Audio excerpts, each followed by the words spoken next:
Hola, muy buenas tardes a todos, a todas, los que se han conectado a través de las diversas plataformas de redes sociales.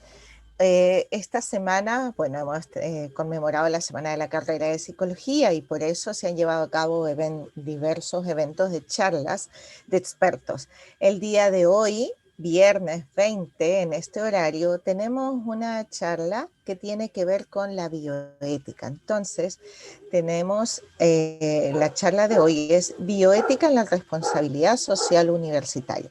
Quien nos acompaña el día de hoy es la doctora Lilian Pérez Loezar. Ella ejerce docencia e investigación en la Universidad Playa Ancha. Ella es profesora doctorada en Ciencias de México, de la Universidad de México, doctora en Educación Inclusiva, Universidad de Baja California, también en México. Es PhD en Psicología, mención Neurociencias Cognitivas aplicadas en la Universidad Maynard de Argentina. Magíster interuniversitario en Bioética en la Universidad del Desarrollo, posgrado en Neuropsicología Clínica, Instituto Superior de Estudios Psicológicos de España, autora de varias publicaciones y investigaciones que tiene. Así que tenemos el agrado de compartir con ella el día de hoy y que nos comparta su experiencia, que nos cuente sobre su experiencia a través de esta charla magistral. Muy buenas tardes, Lilian, ¿cómo estás? Hola, bien, muchísimas gracias. Agradecidísima de la invitación y qué bueno que podamos compartir universidad. Yo creo que la única manera que nosotros podemos construirnos es a partir de nuestra historia y como país nos debemos unas a las otras las universidades públicas. Así que muchísimas gracias por haberme invitado. Les comparto un poco de sol desde la playa. Está muy bonito acá y nada, y ojalá les guste. Yo sé que es un tema un poco árido, quizás un poco no después de almuerzo, pero hagámoslo ameno entre todos, así que todas las preguntas van a ser bienvenidas porque, como digo, se construye a partir del hacer, ¿no? Entonces, muchas gracias nuevamente por la invitación. Ojalá esté a la altura de Y ustedes. por supuesto que sí. La modalidad es la siguiente. Vas a, bueno, comentarnos hoy día, el día de hoy sobre tu temática y voy a ir recogiendo preguntas y lo ideal es que, bueno, hables de tu tema y después vamos contestando las preguntas que se vayan presentando, Lidia. ¿Ya? Así que te dejo a ti en toda la libertad. Comenzamos. Ok, muchas gracias. Entonces voy a compartir pantalla eh, con una... ustedes me avisan si se ve. Sí, ¿Se sí, ve? se ve. Sí, por Perfecto. supuesto. Muchas gracias. Entonces, como les decía, trabajo en la Universidad de Playa Ancha, hago tanto docencia como investigación.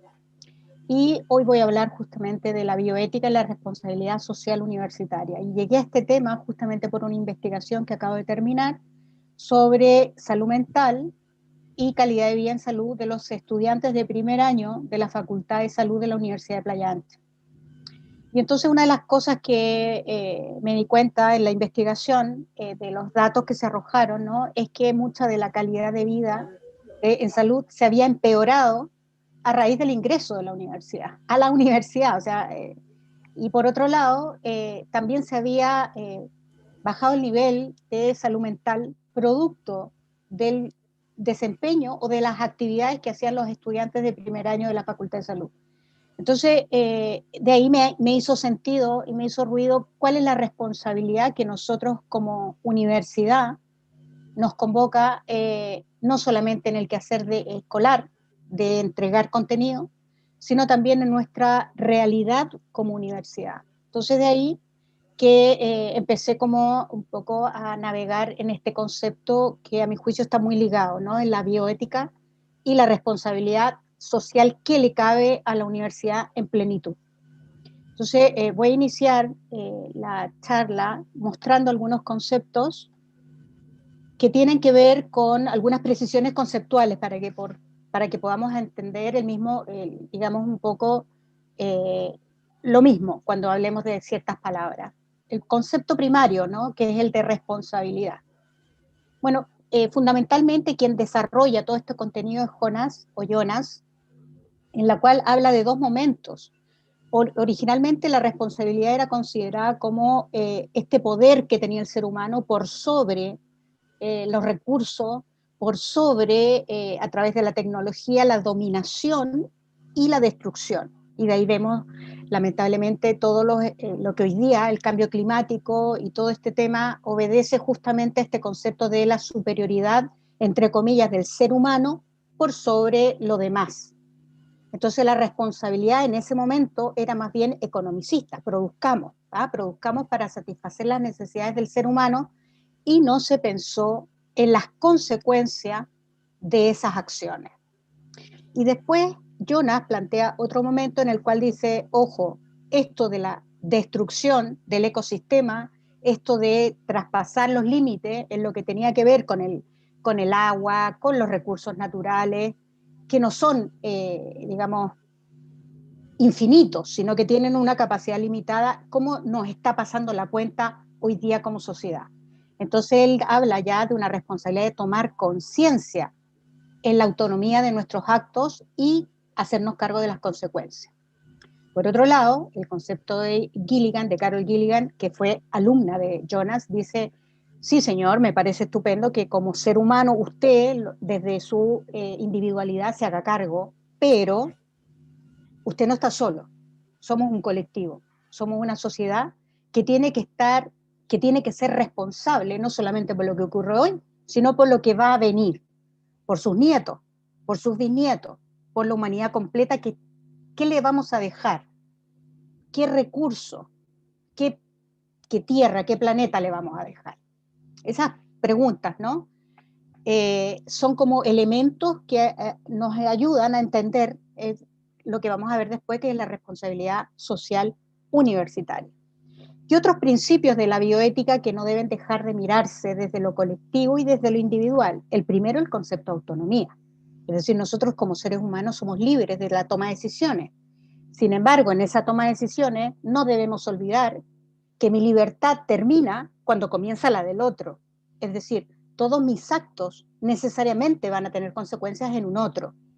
El gotear, que una llave esté goteando, va a tener un impacto no solamente en mí, que a lo mejor me puede aumentar el gasto del agua, pero eso está implicando también que voy a dejar de tener agua en algún momento, o el planeta va a faltarle el agua en algún momento. Entonces, la autonomía, si bien es cierto, es mi libertad de tomar decisiones, tiene que ser de tal manera que no afecte la autonomía del otro, la libertad del otro. Por otro lado, hablar de la no maleficencia no solamente tiene que ver con no dañar, que eso es un principio categórico, ¿no? El no dañar es una máxima. Sin embargo, la no malignidad también involucra que yo puedo hacer daño al omitir cosas, al prestar menos servicio que desde el que él debiera tener. Por ejemplo, si viene una persona a mi consulta, y ya me voy a meter un poco en el campo clínico, ¿no? Y yo he atendido 20 personas, ¿cuánto de mi ejercicio profesional va a estar puesto ahí y cuánto de mi cansancio va a estar puesto ahí? Y en esa actividad le estoy lesionando el interés, porque esa persona merece toda mi atención, no merece mi cansancio, merece mi atención. Entonces también vemos cómo es que este es un principio, sin embargo, se aplica a nuestro desarrollo como profesionales. También el de beneficencia, ¿no? Que bueno, la palabra lo dice, que es hacer el bien a los demás. Tratar de procurar hacer el bien implica no solamente en acciones de yo te regalo esto, sino también tiene que ver con mi forma de ser, de actuar. Soy grata, trato bien, respeto al otro como un legítimo otro, como dice Maturana, más allá de la categoría o del rol que podamos cumplir.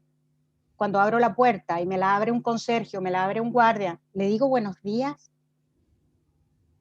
provoco bien al entorno, facilito la relación interpersonal. Esos son elementos que también en la responsabilidad social universitaria se tiene que considerar. Y la justicia como último elemento, que no tiene que ver tanto con la igualdad, porque eso no existe, sino que tiene que ver con la equidad, es decir, que cada uno reciba aquello que necesita recibir. Y en ese sentido también la responsabilidad social universitaria juega un rol importante. Como les decía, un poco para retomar la ética de la responsabilidad, que quizás es lo que prima en el nombre, ¿no? En un principio se creía que el ser humano dominaba. Como ser humano pensante, sapiens sapiens, era capaz de dominar el mundo y quiso incluso explorar en dominar otros mundos, ¿no?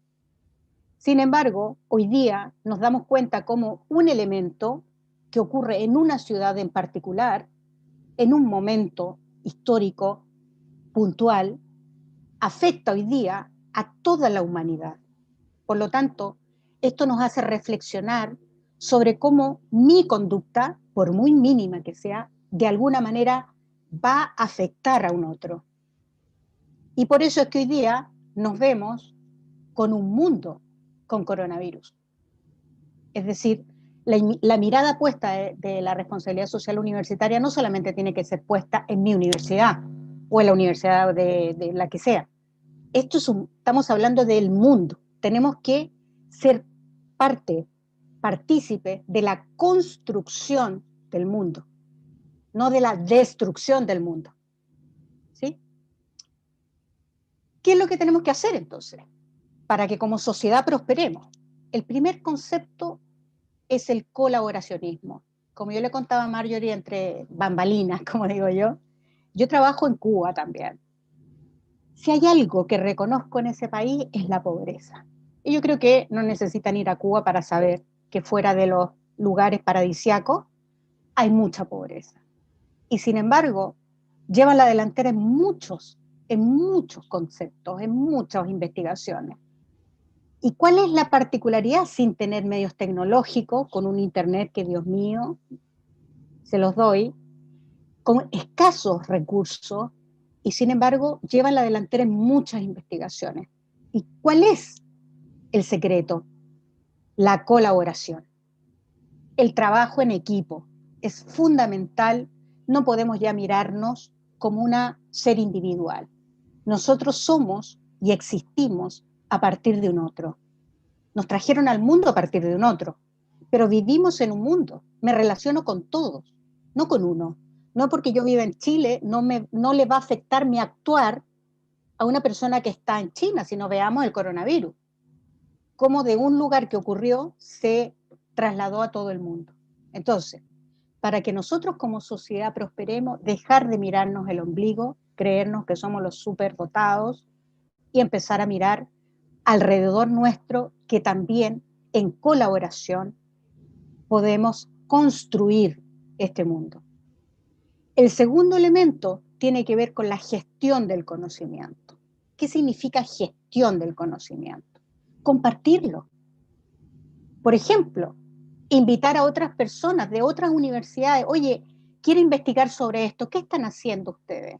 Hagamos algo en conjunto. Trabajemos, gestionemos. Porque lo más probable que a lo mejor alumnos tesistas de la universidad de ustedes, de la sede de ustedes, a lo mejor está trabajando lo mismo que lo que están haciendo en Punta Arenas, o en Arica, o en Valparaíso. ¿Y por qué no unir conceptos y construir una información común que nos sirva a todos? Eso es gestión del conocimiento. Y por otro lado, la responsabilidad que nos cabe como universidades públicas. ¿Y por qué hago el énfasis en la universidad pública? ¿Y por qué acepté la invitación de estar aquí hoy? Porque nos debemos al país, nos debemos a la sociedad. Y no quiero caer en un nacionalismo porque no, como les digo, yo trabajo entre Cuba y Chile. Por lo tanto, no me considero de algún país, me considero ciudadana del mundo. Y mi deber como ciudadana del mundo es trabajar en políticas públicas, porque si se mejora una política pública, se mejora el colectivo de la sociedad. No puedo seguir pensando en que mi realidad es única, mi realidad también se comparte con otros. Y desde ahí que nosotros como universidades públicas nos merecemos al país, nos merecemos a la sociedad. Y debiésemos ser quienes lleváramos la delantera en investigaciones para promover un bienestar social. Entonces, de ahí que si nosotros queremos como sociedad prosperar, tenemos que considerar los elementos que les acabo de decir: colaboración, gestión del conocimiento y el concepto de ser públicos. Para poder continuar con el concepto de historia de responsabilidad social universitaria, comentarle dos elementos que son muy importantes, que los tenemos que reconocer. Es la reforma de Córdoba, que en 1918, ¿no?, como universidad, solicita a través digamos, hacer huelgas, digamos, los estudiantes dicen: ¿saben qué más? Nosotros queremos tener una universidad que investigue aquello que realmente la sociedad necesita. Originalmente la Universidad de Córdoba era una universidad jesuita, por lo tanto todas las carreras y todo lo que se dictaba tenía una mirada de una religión, y las investigaciones y todo lo que se daba estaba dictaminado por esa mirada. Sin embargo, la Universidad de Córdoba dice: ¿saben qué? Hagamos una universidad para la gente, para lo que necesitan las personas. Hagamos ciencia, no solamente filosofía o teología, porque nos debemos a la sociedad. Entonces, ellos, digamos, rompen el paradigma de que la universidad era primero supervisada por un gobierno y el gobierno decidía quién eran los directivos, y por otro lado, deciden ser laicas, es decir, ninguna mirada religiosa va a imperar el conocimiento, sino que el conocimiento por sí mismo y conforme a las necesidades sociales se va a ir gestando. Por eso es que se habla de la reforma de Córdoba como un hito en la historia en la cual las universidades se liberan del control de contenido y de dirección. Y es más, la reforma de Córdoba apunta a que sean los mismos docentes o los constructores del contenido de la ciencia, de las investigaciones, quienes lideren, y se hacen los consejos, los famosos claustros de docencia, en la cual se plantean temáticas a investigar. Entonces se pone en el centro el conocimiento y la educación, por sobre los poderes religiosos o políticos. Y la otra gran, digamos, propuesta que sirve de base para lo que hoy día hablamos de responsabilidad social universitaria surgió en nuestro país, con la señora Jiménez, que llegó a ser ministra de Educación, que muy poca gente la conoce. Sin embargo, ella fue la que gestó el programa Universidad Construye País, en la cual incorporó, junto con los conceptos de investigación, de educación, el concepto de gestión. Es decir, cuánto yo hago o dejo de hacer también impacta en mi entorno. El manejo de la basura, el manejo de los gastos de luz, el manejo de los gastos de los recursos. También eso va importando porque impacta. El manejo de la basura en una universidad, en una sede, va a impactar necesariamente en mi entorno directo. Entonces involucra el concepto de gestión a las propuestas, a los pilares fundamentales del quehacer universitario, ¿no? Y finalmente, Valley, un francés que vive en Perú, desarrolla el manual de los primeros pasos, que es solicitado por la UNESCO a partir de un congreso que hacen en Brasil, fíjense, el 2012. Casi 12 años de diferencia con ya la propuesta que hizo la señora Jiménez. Así que mi reconocimiento a ella, no desde lo político, sino que más bien desde lo histórico y desde la gestión que ella desarrolla, desde la mirada que se adelanta bastante a lo que hoy día ya conversamos de responsabilidad social universitaria. Cuando hablamos de eso, entendemos que entender algunos contenidos. Y cuando hablamos de responsabilidad social universitaria, ¿a qué nos estamos refiriendo? Fundamentalmente a 5 acciones. La primera, que debe ser ecológicamente ejemplar. Y eso es lo que yo les decía. Cómo se manejan los residuos, por ejemplo. Cómo respeta el medio ambiente. Cómo minimiza la negligencia. Es decir, si se echó a perder una hoja, ¿voy a poder reciclarla? Y ahí ya se fijan, no es solamente el ámbito académico, sino también el que tiene que ver con la gestión, cómo manejo la basura, cómo manejo los restos que queda del casino, hago reciclaje, los mismos alumnos. Por el hecho de que esté prendida la luz, si no hay nadie en la sala, la puedo apagar, porque el hecho de que yo no pague la cuenta de luz no significa que no esté haciendo daño al ecosistema, porque detrás de la luz hay una represa, hay actividades, hay gasto de recursos que nosotros como seres humanos no alcanzamos a recuperar. Lo que cada ser humano gasta y produce en CO2 no lo alcanzamos. Gastamos más de lo que la Tierra puede recuperar. Entonces tenemos que ser tremendamente eficaces en el consumo de las distintas acciones. También éticamente ejemplar. ¿A qué me refiero con la éticamente ejemplar? No tiene que ver solamente con la deontología de la profesión, no tiene que ver con la ética propia del psicólogo o con la ética propia de cualquier profesional, sino que tiene que ver con mi forma de comportarme en el día a día, cómo mis acciones promueven el bienestar social. Es decir, puedo compartir un espacio, puedo compartir lo que tengo, puedo saludar, puedo moralmente acompañar a un cambio, un proceso, una situación, aunque no me estén pagando por eso. Si se necesita barrer, ¿puedo tomar la escoba o solamente eso le compete al que limpia? Y me puedo pasar por encima de la basura, pero no la voy a barrer porque a mí no me compete, porque yo soy académica y no soy la persona que hace el aseo. Cuando yo tengo un concepto moral de respeto por mi entorno y por mí misma, si voy a ver un papel, lo voy a recoger y lo voy a botar donde corresponde, porque ese lugar nos pertenece a todos. Y no importa quién limpie, debe estar limpio. Si yo me paro desde el entorno y el entorno, yo soy parte de ese entorno, yo quiero un entorno limpio. Por lo tanto, yo voy a gestionar para que eso ocurra, más allá del rol que me compete.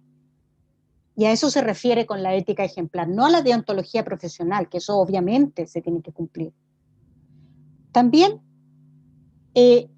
cuando nosotros desarrollemos actividades de aprendizaje, de enseñanza-aprendizaje, los docentes, tenemos que invitar a las comunidades, tenemos que preguntarle a ese hogar de ancianos que a lo mejor estamos trabajando con ellos, estamos haciendo actividades de pasantías, etcétera, o en los hospitales, o en las consultas, en los consultorios, en fin, el lugar donde vayamos. ¿Involucro? ¿O solamente yo voy a prestar un servicio porque me corresponde, porque es mi práctica profesional? Y voy a atender a estas personas porque estas personas tengo que atenderla porque tengo que cumplir una práctica. O me hago cargo del fenómeno de lo que está ocurriendo en ese consultorio y doy nuevas ideas y aporto desde mi persona, más allá que sea un alumno en práctica o más allá que sea un docente. ¿Me involucro con la comunidad que tengo a mi alrededor o solamente utilizo esa comunidad como lugar de práctica? ¿Me involucro en el proceso? A eso se refiere con involucrarlos a los demás en las comunidades de aprendizaje. Por eso es que el currículum necesariamente debe basarse en proyectos sociales. El conocimiento en abstracto de verdad ya no sirve. Si ustedes se fijan, hoy día googlean, se van a metabuscadores, hoy día hay muchísima información en abstracción, pero yo lo tengo que traer a la vida real, porque se aprende haciendo. Y en esos proyectos me debo involucrar. No debo mirarlo como un ser externo, porque yo soy parte de la sociedad y estoy siendo parte de la construcción de esa sociedad en todos los aspectos. Entonces también no solamente involucrar a los actores externos, sino que además desarrollar con ellos proyectos sociales. Solamente a partir de la necesidad de ellos puedo hacer academia. No solamente investigación, academia. Estamos hablando del currículum. Y obviamente debemos esos conocimientos, desarrollarlos con una agenda concertada, no improvisarlos. Es decir, si yo estoy en esta universidad, mi sede está en este lugar, ¿qué agencias, qué agentes, qué espacios, qué organizaciones existen a mi alrededor? ¿Qué necesitan ellos de mí? ¿Qué necesitan ellos de mí? Así es, ellos de mí. Porque yo, como mi responsabilidad es social, produzco conocimiento como universidad, pero a partir de mi relación con mi entorno. No soy una isla en un espacio, sino que yo me comprometo como universidad a entregarme a la sociedad. Ahí tiene razón de ser la universidad. Finalmente, la responsabilidad, como hablábamos, tiene impactos. Y obviamente la universidad tiene impactos, genera impactos. A mi juicio, y el que quizás el que menos se observa, y ahí comparto con otros autores, con otros bioeticistas, ¿no? El concepto de lo cognitivo y lo epistemológico en las universidades. Porque la universidad es quien propone los conocimientos. Sin embargo, es la universidad también quien define la profesión. Y ahí es donde existe un currículum oculto. ¿En qué sentido? En que la universidad está definiendo subjetivamente aquello que considera útil para el desempeño de esa profesión. Por ejemplo, me voy a basar en un ejemplo que puso Valley en un congreso que él hizo. Contabilidad. Al contador le enseño microeconomía, manejo, balance, contador, etcétera, etcétera. Perfecto, va a salir competente para la empresa, pero no le enseñé el manejo responsable del ecosistema. No le enseñé conceptos que están asociados a la mantención de la biosfera. Ustedes me van a decir, ¿pero qué tiene que ver eso con contabilidad?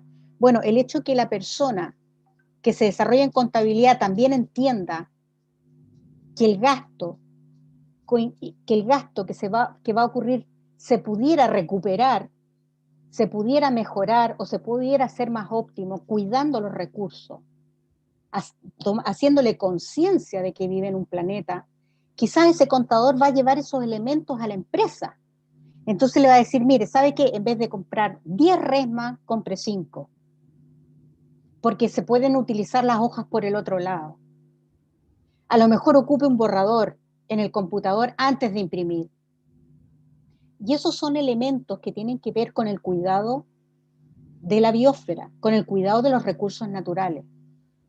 El contador está siendo eficaz porque está bajando los costos asociados al gasto de compra de materiales, pero el trasfondo de él es cuidar una tierra que es de todos nosotros. También la influencia que tiene los aspectos cognitivos y epistemológicos de la universidad son bastante sensibles en el entorno, porque cuando lo dice un docente de la universidad o cuando lo dice un representante de la universidad, se le da una autoridad que no se le daría si lo dijera en otro contexto. Entonces nosotros además tenemos un poder natural que se nos da, que la sociedad nos otorga, por el hecho de ser universidad. Entonces de ahí la importancia de estar seguro, de estar comprometido en la información que se entrega. Porque si no caemos en el falsacionismo, caemos en la especulación y caemos en la competencia de discursos que hoy día lamentablemente se ven mucho en la política y en otros contextos. Porque se está persiguiendo el poder por sobre la verdad. Lo que moralmente es correcto, es decir, ser cauto. Hoy día los laboratorios, no sé si ustedes se han fijado, los que están asociados a universidades, no, vamos con un 92% de eficacia en la vacuna, otros van con un 95%. Eso es especulación. Porque quieren ser los primeros, la universidad no sé cuánto quiere ser la primera. Están en una competencia mercantil. Dejaron de mirar el valor humano y están jugando con la credulidad. El problema es que si la universidad como concepto, como construcción de contenido, de conocimiento, se cae en credibilidad, ¿qué queda para la propia humanidad? Porque ya sabemos que los poderes políticos se cayeron hace mucho rato. Sabemos que lo religioso va por lo mismo.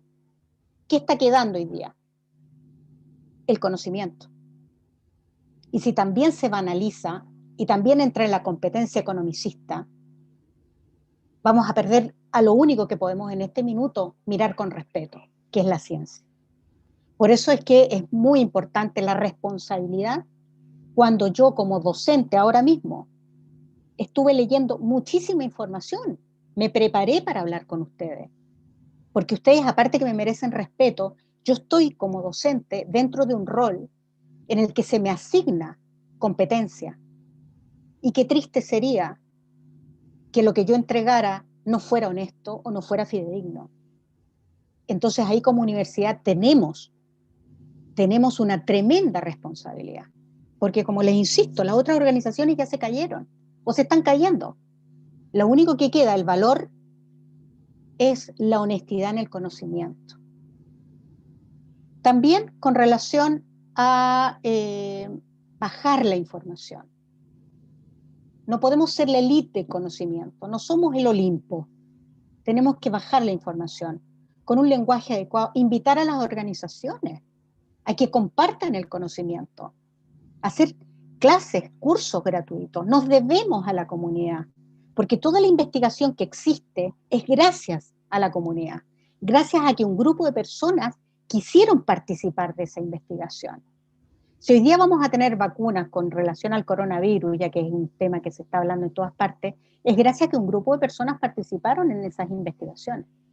Entonces esas personas y todas las que quisieron participar se merecen tener respuestas, respuestas honestas. Y la honestidad pasa por los valores humanos. ¿Se fijan cómo está todo relacionado con la bioética? Bioética es el valor de la vida, es valor a la vida. Y ahí es donde vuelvo otra vez a la frase, quizás voy a ser recursiva en esto, pero me parece válido lo que dice Humberto Maturana, ver al otro como un legítimo, legítimo otro. No porque cumpla un rol distinto al mío, es menos, es tan persona como yo, pero asumiendo un rol diferente al mío. Y por eso nos complementamos, ¿se acuerdan? De que la única manera que esta sociedad puede levantarse es a través de la colaboración. Y ahí es donde la universidad pública merece una especial atención, porque nos debemos a la sociedad. Con relación al ámbito educativo, es el currículum. Ahí fundamentalmente yo invito a las universidades a que analicen los currículums y analicen las carreras que ofrecen.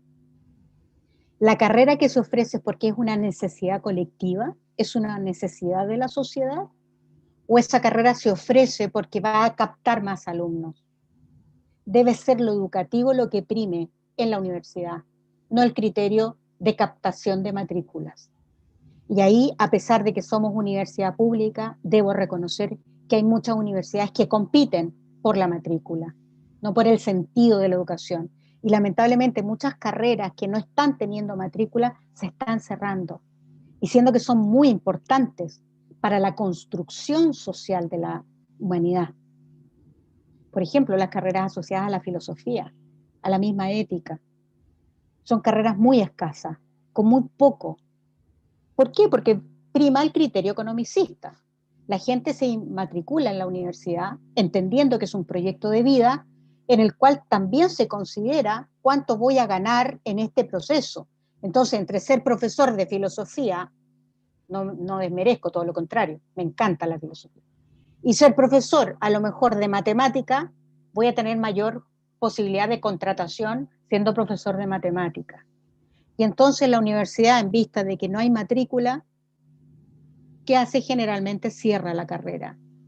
Y se están perdiendo muchísimas áreas del conocimiento y del saber que son necesarias para la sociedad. Entonces, se fijan cómo el impacto cuando se cierra una carrera ¿Cómo impacta eso al entorno social? ¿Qué le digo? ¿Qué le estoy diciendo a la sociedad cuando cierro una carrera, por ejemplo? Le estoy diciendo que no sirve, porque así lo va a leer la gente. Entonces no sirve la filosofía. Y sin embargo, gracias a la filosofía es que nos preguntamos y somos quienes somos. La base de cualquier ciencia es la filosofía. Pero como no hay matrícula y no quiero gastar, porque no puedo gastar, porque tengo un recurso específico limitado, entonces ahí es donde invita la responsabilidad social universitaria a hacer gestión y a lo mejor hacer carreras más genéricas. Como yo le contaba recién a Marjorie, yo estudié en España, me gané la beca de excelencia académica. Allá se estudian 3 años de medicina, plan común. Después, médico, dentista o neuropsicólogo. Yo me fui a neuropsicología los últimos 5 años, pero los 3 primeros eran plan común. Entonces yo tenía compañeros de otras carreras. Con eso se gestionaba para tener un docente, claro, éramos 200 alumnos de distintas carreras, pero además el pluralismo que se generaba en las propuestas, en las opiniones. No era una asignatura por carrera, sino que se consolidaban distintas miradas frente a un contenido y era tremendamente enriquecedor. Eso es una manera de gestionar, por ejemplo. Y con eso ninguna carrera se cierra, porque obviamente el currículum era flexible. Sin embargo, acá el currículum es más bien rígido y orientado como un túnel, ¿no? Entra y tiene que salir con ese título. No hay opción a mirar alternativas. Entonces, esa es una invitación que se hace justamente a las universidades a mirar de una manera más amplia el currículum.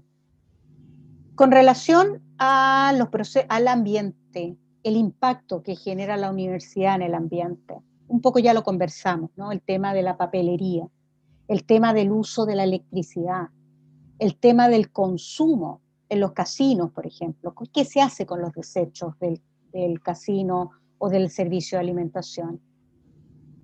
También tengo espacios agradables para poder la persona disfrutar de su almuerzo. Doy los espacios dentro de mi contexto, quizás limitado de espacio, pero tengo un lugar propicio donde la persona pueda disfrutar del alimento que va a consumir. Esos elementos también deben ser considerados. ¿Qué recursos disponibles tengo?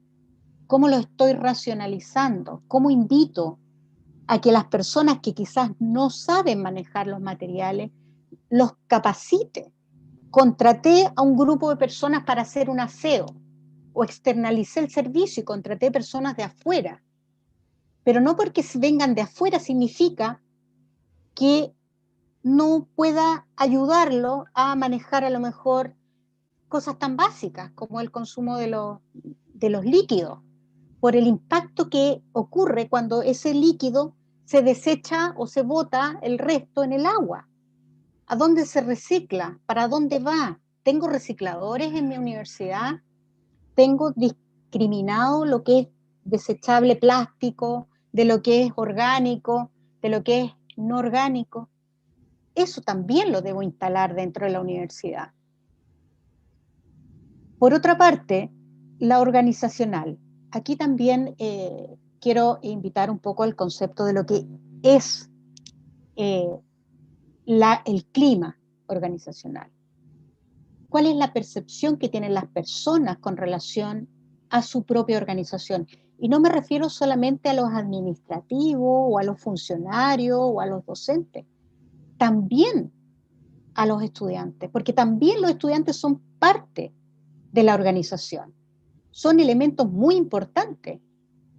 Entonces también me tengo que hacer cargo de lo que le ocurre a este alumno que entra y sale, que a lo mejor está con alguna dificultad familiar, y no me refiero solamente al aspecto de asistente social.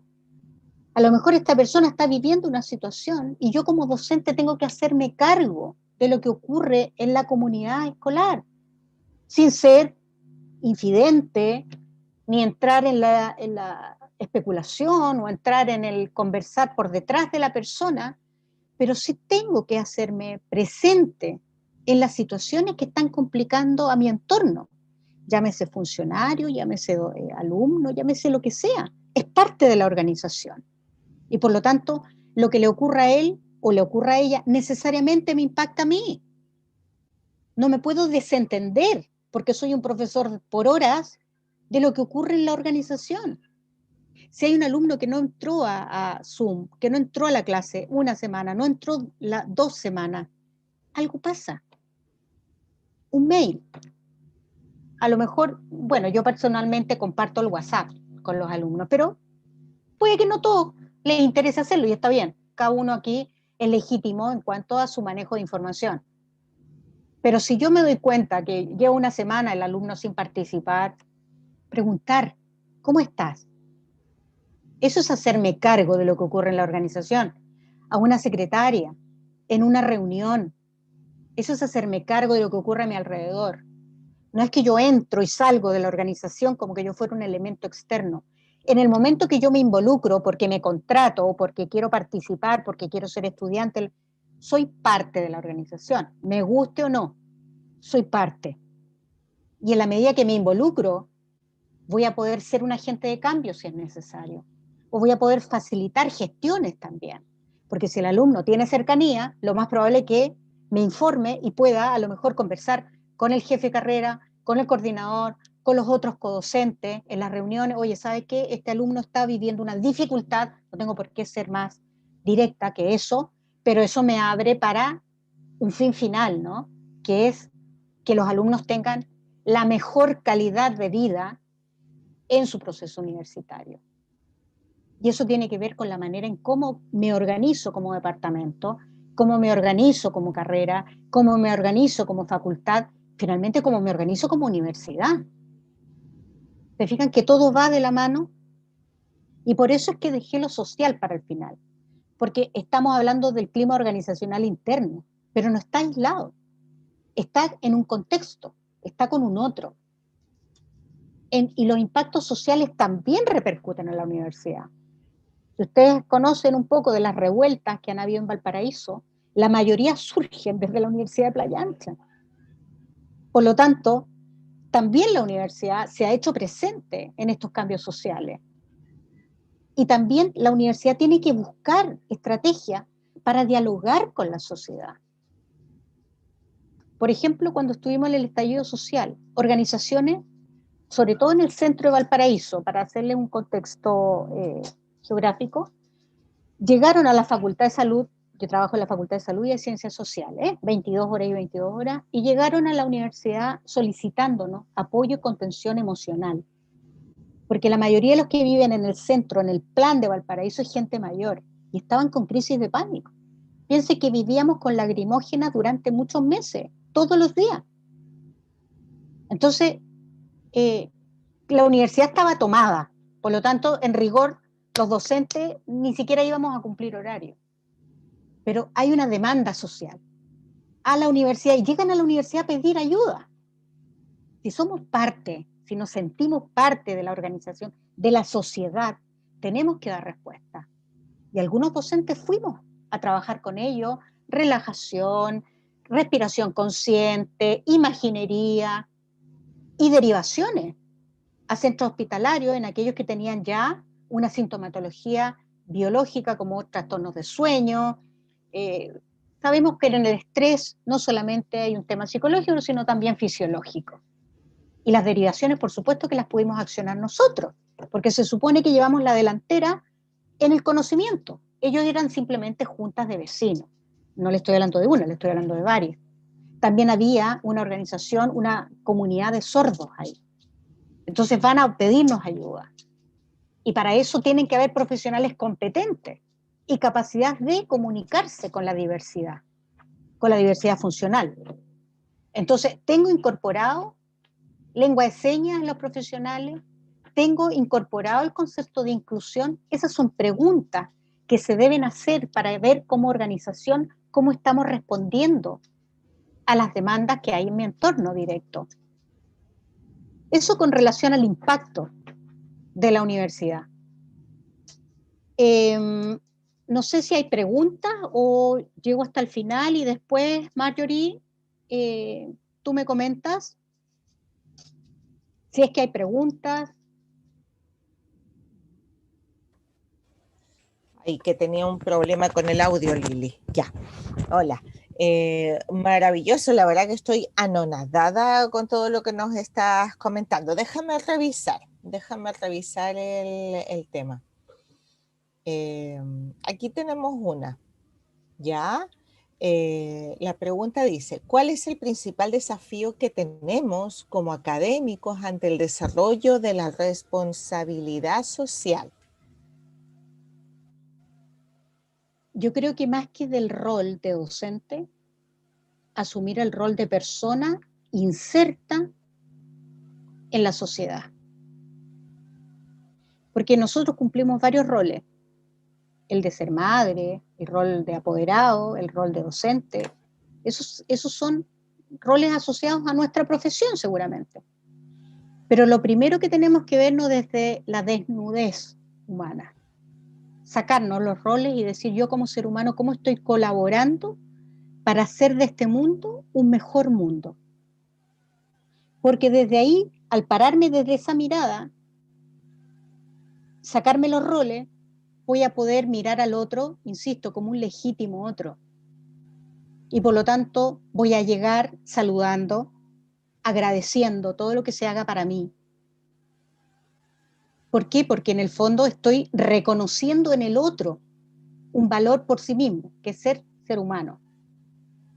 Entonces, insisto, la responsabilidad social universitaria es lo primero, reconocernos como seres humanos que necesitamos de los demás, somos seres gregarios.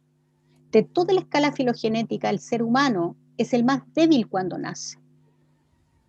Y de hecho es de mucho impacto. Las muertes infantiles eran producidas justamente por abandono. Sí. Por lo tanto, desde ahí nosotros tenemos que validarnos como seres humanos desde lo colectivo. Dejar de mirarnos como seres individuales que pertenecemos a ciertos espacios. No pertenecemos, somos parte de ese espacio. Porque yo construyo Universidad de Playa Ancha. No soy parte de la Universidad de Playa Ancha. No es que entra y salga, yo no entro y salgo, soy parte. No sé si se puede captar la diferencia, es decir, Sí, sí. yo me debo involucrar en mi quehacer como persona, ser buena persona, porque si soy buena persona, puedo pretender, no asumir, pretender que el otro me responda igual. No quiero caer en la ingenuidad, pero sí tampoco puedo andar dando golpes por la vida o pretendiendo que todo el mundo me va a hacer daño, porque a mí no me hace bien, obviamente, pero tampoco hace bien a mi entorno, porque voy a andar malhumorada, porque voy a andar desgastada, con una lucha que a lo mejor ni siquiera existe, que me la he construido a partir de mis propios fracasos. Si hay una de las cosas que yo rescato en este modelo, que viene acá en el modelo de los 4 pasos, y con eso quería terminar la exposición, es que justamente el compromiso que debemos hacer no es individual. No puedo pretender que el mundo vaya a cambiar por mí. Si va a cambiar en algo, es por nosotros. Desde lo colectivo podemos hacer cambio, no desde lo individual. Desde una mirada, desde una propuesta honesta desde todos nosotros. Por eso es que el compromiso es preguntarnos qué queremos. Desde el quehacer cotidiano, no desde una mirada abstracta, porque la mirada abstracta nunca voy a poder llegar a ella.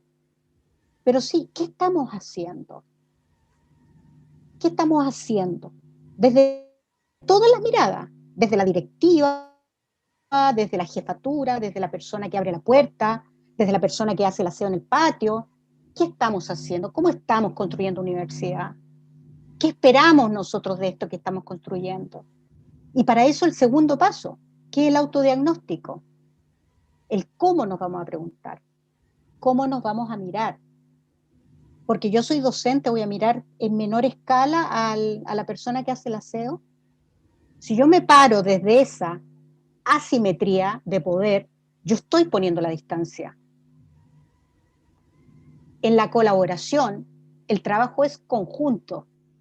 Todos servimos, todos podemos hacerlo, desde nuestras distintas ubicaciones, sin duda. Es como una familia. Todos los elementos de la familia son queridos, porque pertenecen a la familia. Pero obviamente el papá a lo mejor va a salir a la calle a trabajar, pero la mamá está trabajando dentro de la casa haciendo las cosas, o viceversa. Y está el hijo mayor estudiando, pero además a lo mejor está cuidando al hijo más pequeño, al hermano más pequeño. ¿Vamos a decir que el hermano menor es menos servible que el papá que sale a trabajar? Ese sería un concepto utilitarista individual. Aquí se invita a lo contrario. Todos hacemos universidad. Todos construimos universidad. Todos servimos en la universidad. Nadie es nadie sobra. Yo les muestro la mano. ¿Qué dedos se cortarían? Yo le aseguro que ninguno. Entonces, ¿por qué podría yo decir que este es prescindible y estos no? Todos hacen parte de mi mano.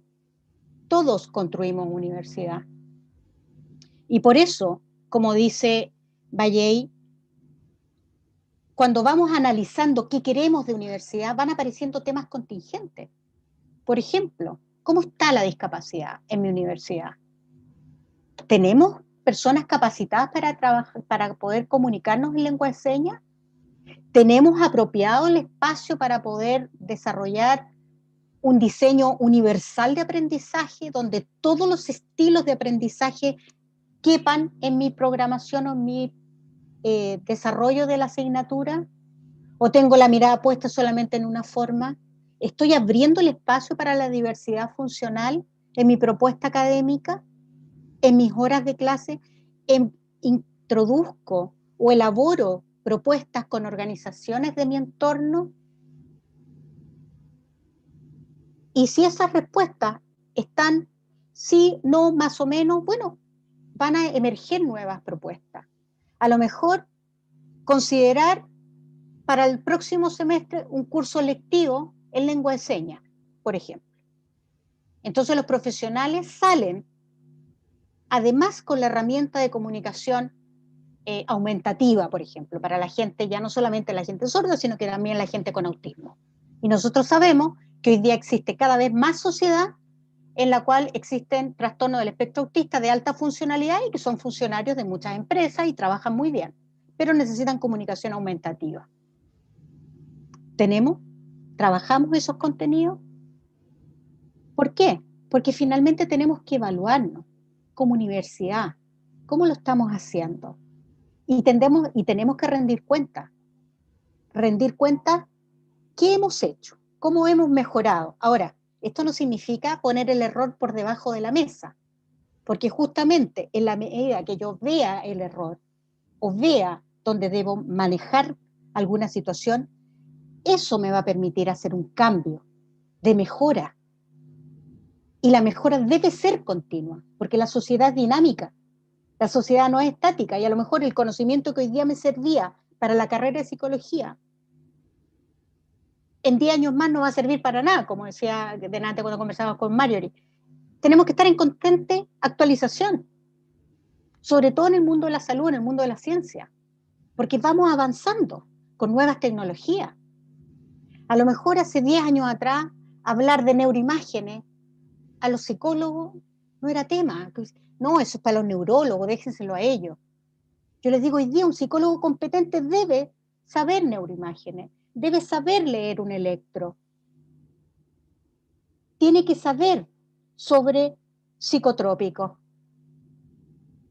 Entonces, si no está dentro del currículum, porque no, cuando se hizo el programa de psicología hace 5 años atrás o hace 10, no sé si ustedes están con el periodo de carrera Innova, obviamente eso no se conversaba, pero hoy día sí se conversa. Entonces hoy día sí tendría que salir un psicólogo con competencia, por ejemplo, en lo que es psicofármaco, porque sabemos que el psicofármaco va a ser directamente un factor de cambio conductual. Entonces la persona que yo tengo en este minuto, estoy tratándola por una depresión y está letargada, es porque está con esa sensación, con ese comportamiento, o es asociado a lo mejor a algún antipsicótico que se le está dando. Entonces yo tengo que saber cómo funciona ese químico que está tomando, para poder entender que ese cambio conductual no proviene de la enfermedad misma, sino del tratamiento, como efecto secundario. Bueno, esos elementos hoy día el psicólogo los tiene que manejar. Hace 10 años nada, hace 10 años yo creo que ni se conversaba de los psicofármacos, se le dejaba el espacio al psiquiatra o al neurólogo. Hoy día no, hoy día nos tenemos que ser partícipes de eso. Una persona con trastorno, con un TEC, por ejemplo, una persona que tuvo un accidente cerebrovascular y que yo tengo que hacer neurorehabilitación, tengo que saber leer un TAC, tengo que saber leer una resonancia magnética funcional, porque obviamente tengo que saber por dónde voy a intervenir. Y esos conocimientos, les insisto, hace 10 años atrás ni se hablaban, pero hoy día son parte. Entonces, como universidad tengo que ir en la delantera, no tengo que ir detrás, tengo que ir por delante con los conocimientos y generar cursos de actualización y generar a lo mejor contenido quizás no propios de la currícula, pero sí alternativos, que vayan respondiendo a las demandas sociales. Hoy día una persona necesita que un psicólogo sepa de psicofármacos y como universidad me tengo que hacer cargo. Esa es la propuesta que en general muestra la responsabilidad social universitaria y la ética o el valor que se le da a la vida en la universidad.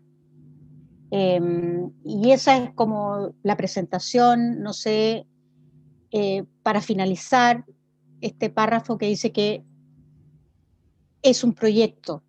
Es un proyecto, ¿por qué? Porque nunca termina de construirse, porque la sociedad está en constante cambio. ¿Pero de qué? De que la universidad se debe comprometer, se debe a la sociedad. La universidad resulta como respuesta a necesidades sociales y no debe ser al revés. Y por eso es que tenemos que desarrollarnos en plenitud, en todos los aspectos, en docencia, en investigación, en vinculación con el medio y sobre todo en gestión universitaria. Así que, bueno, eso, muchas gracias por la invitación, espero que haya sido del gusto, eh, ojalá si hay preguntas. Lilian, la verdad que maravillada con todo esto. Bueno, tenemos varios comentarios aquí de los colegas. Tengo un comentario del colega Ricardo Jorquera, que bueno, obviamente te agradece, dice muchas gracias por las reflexiones. Y él indica, la responsabilidad social universitaria requiere de una formación integral. Sin embargo, las universidades están tendiendo a una formación eminentemente técnica. ¿Estás de acuerdo con eso un poco o nos estamos abriendo como instituciones a otro tipo de Mm. formación?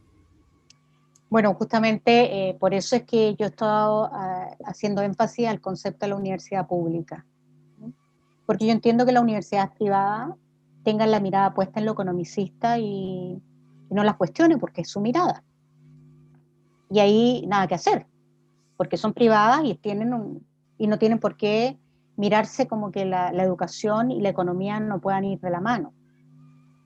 Eso es algo en la cual ni siquiera lo cuestiono, no es un problema moral, porque ahí ya depende de cada padre que involucra la matrícula del alumno ahí. Sin embargo, yo sí hago una reflexión con relación a las universidades públicas. Sin duda, nosotros como universidades públicas tenemos que dar respuesta a la necesidad de la sociedad, no al criterio mercantil.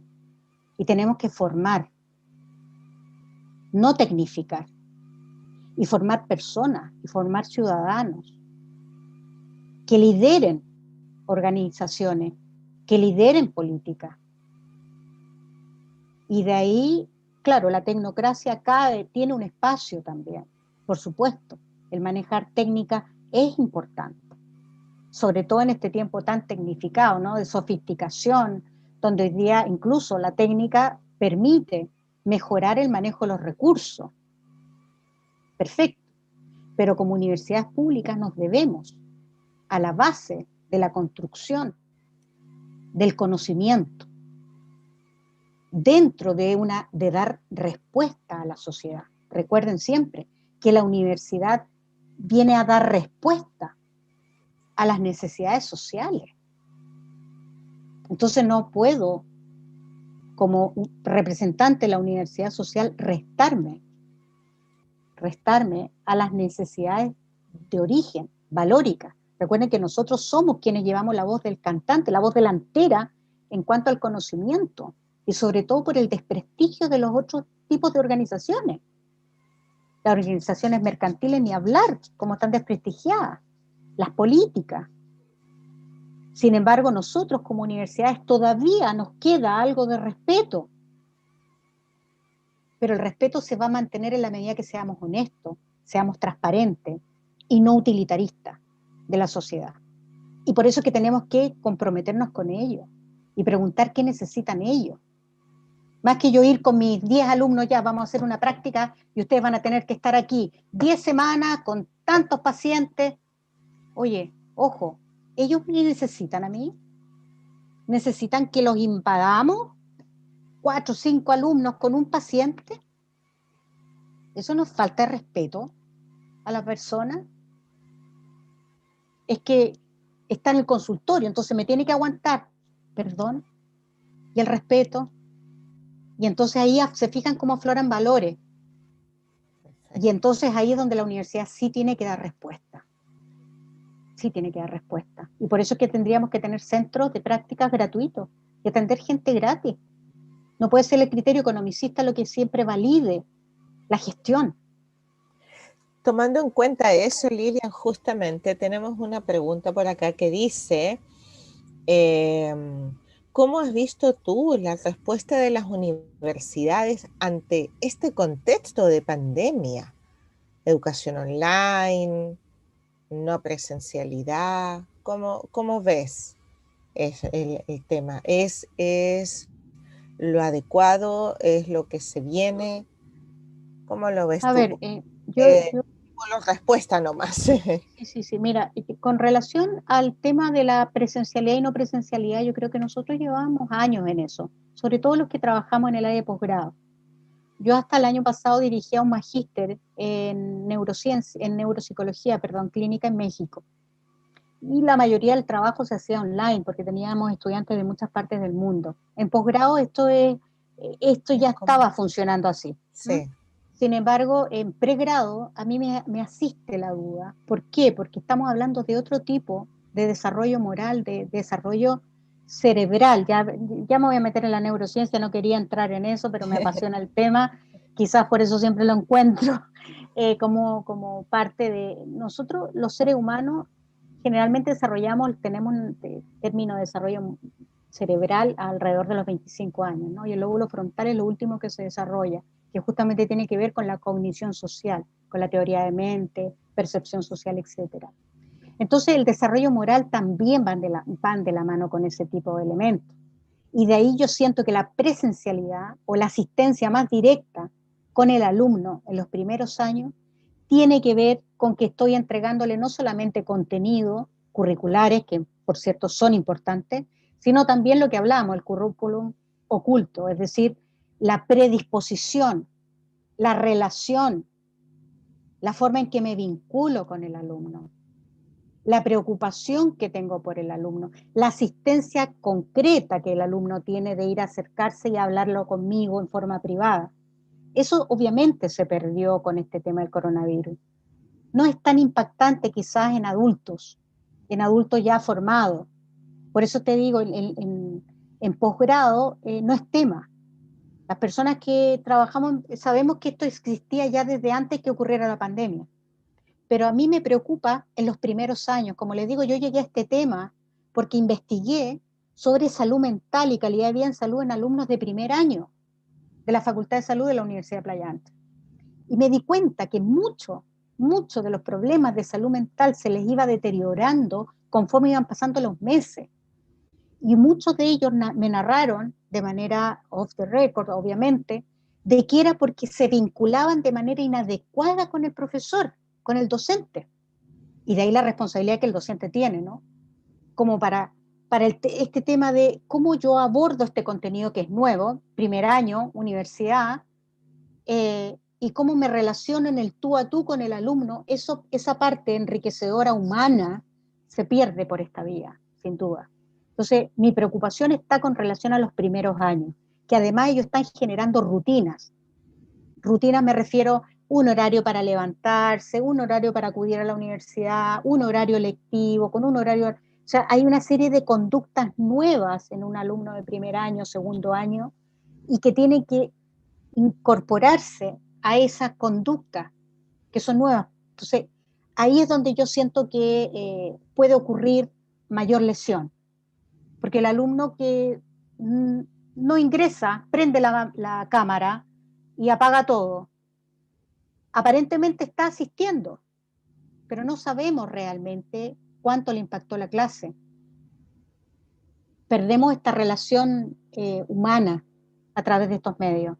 Y que, insisto, en los primeros años de los estudiantes es muy importante. Y más en nuestra carrera que es psicología, donde la parte empatía, teoría de la mente, cognición social, el self, el desarrollo del yo y todas esas cosas son elementos fundamentales para un buen profesional en el área de la salud mental. Los primeros años, a mi juicio, son muy sensibles.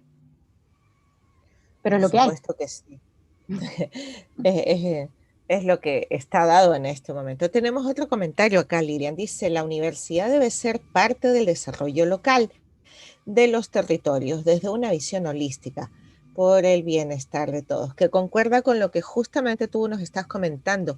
Para mí es, digamos, un poco revolucionario, por así decirlo, todo este tema de la ética en el sistema universitario, porque siempre se ha hablado, Lilian, de la responsabilidad social, pero en las empresas. Siempre se habla de responsabilidad social, empresarial, y hay premios y todo, y les dan a las empresas, y la gana esta, la gana la otra. Pero la visión que tú nos das desde la educación tiene que ver con el sentido de pertenencia justamente, de cómo yo hago sentir a ese estudiante parte de, Exactamente. justamente. ¿Sí? Y, Entonces, y fíjense que nosotros, si lo miramos del criterio que tú planteas, nosotros también somos una empresa, porque damos un producto, un servicio, que es la educación. Pero a lo que invita la responsabilidad social universitaria es que nos hagamos parte del proceso, que le demos significado al proceso. En mi futuro, si yo tuviera que buscar un psicólogo, ¿buscaría un psicólogo de la Universidad de Playa Ancha, que es donde trabajo? Si mi respuesta es sí, significa que me hace sentido lo que estoy haciendo. Yo hice clase en la Facultad de Medicina de una universidad pública, no decir cuál es. Les aseguro que no me atendería ahí. No me atendería con esos profesionales. ¿Por qué? Porque se me pidió que los aprobara. Yo les hacía ¿no? Neuroanatomía. Se me pidió que aprobara esa asignatura para que no perdieran beca. Justificaciones pueden haber muchas, no voy a entrar en el juicio moral. Pero si se me pide desde la jefatura que los apruebe, sabiendo que no pasaron los contenidos, me hace ruido. Me hace ruido. Entonces, sí, dime. sí. Lilian, ¿y esas competencias sociales, personales, como dices tú, tenemos que irlas trabajando desde el contexto universitario, pero también crees tú que vienen desde el contexto familiar o las reforzamos nosotros desde la universidad? O sea, yo creo que viene de la familia la base del desarrollo humano. Sin embargo, nosotros también tenemos que entender de que no todos llegan con las mismas competencias valóricas. Por lo tanto, nosotros tenemos que afianzar y tener claras el concepto valórico y mostrarle a la persona lo importante que es que se identifique, porque finalmente esto no tiene que ver ni contigo, Marjorie, ni conmigo como Lilian, tiene que ver con todo mi contexto. Como te dije, como les dije al inicio, lo que yo haga o deje de hacer impacta en todo el mundo. Recuerden, ¿dónde partió el coronavirus? Un grupo selecto en un pueblo. Y fíjense cómo está el país, el mundo completo. Es decir, todo lo que nosotros hacemos tiene consecuencias. Todo, todo, todo, todo. Por lo tanto, si yo me hago parte de ese todo, voy a tomar conciencia de los impactos que hace o no mi hacer. Me tengo que hacer cargo de qué hago y cómo lo hago. Y ahí, claro, hay que educar. Por eso es que la educación, les vuelvo a decir, es la base de la responsabilidad universitaria. ¿Qué educamos? ¿Cómo lo educamos? ¿Y cuánto educamos? La verdad que nos traes muchas reflexiones, Lilian. Hay muchos comentarios, felicitaciones por tu expertise, por este cambio de visión, porque se asocia muchas veces con la ética, no más con el compromiso con el paciente, pero tú nos has mostrado hoy día una ética universitaria que va mucho más allá que solamente tomar al paciente. Tiene que ver con uno mismo, con hacerse cargo, con lo que está ahí los 4 puntos, de comprometerse, hacer un autodiagnóstico, con la proyección, la autoevaluación también. Y me gustó lo que dijiste abajo, justamente esto de que un proyecto está en constante, porque no es algo como una finalidad, sino que está en constante cambio, justamente. Así que muchísimas gracias, muchas felicitaciones de todos los colegas acá, que por interno, digamos, que nos están agradeciendo por tu presencia. Y justamente estamos haciendo lo que tú comentabas, la colaboración, la Universidad de Playa Ancha con la Universidad de Atacama, que se hizo este contacto para tener esta otra visión y apoyarnos como tú muy bien decías, lo que puedes estar tú haciendo en una de esas, alguien lo puede estar haciendo en otro lugar. La verdad que muy bueno tu tema, nos abrió una visión totalmente diferente de la ética universitaria. Muy contenta de haberte tenido acá a nombre de la Escuela de Psicología y de la Universidad de Atacama. Agradecerte por el tiempo que nos has brindado y por todo este nuevo conocimiento y expertise que has compartido con nosotros. De verdad, muchísimas gracias, Lilian. Espero que no sea ni la primera ni la última vez que podamos compartir escenario o que nos puedas transmitir tu bagaje de conocimiento, Lilian. Muchísimas gracias a ustedes, de verdad un honor para mí haber estado hoy y ya saben, cuentan conmigo y sí, pues la idea es que queremos postular a un proyecto también con otras universidades públicas para evaluar calidad de vida en salud en la población sorda, en lengua de señas, que es una investigación que queremos hacer a nivel nacional y la Universidad de Atacama en conjunto con la Universidad de Playa Ancha y la Universidad de La Frontera. Así que tenemos trabajo para rato. Y yo me dedico Tenemos trabajo para rato. a la neurodiversidad por mi profesión, no por neuropsicóloga que soy. Pero sí. Perfecto. Así que lo que Muchísimas necesiten. gracias. Muchísimas Agradecida. gracias, Lilian. Y muy Bueno, buenas tardes a todos los que nos están viendo por las diversas redes sociales y nos han acompañado vía YouTube y por Facebook Live también, que nos han estado viendo. Así que muchísimas gracias a todos y a todas. Y damos por terminado esto. Muchísimas gracias.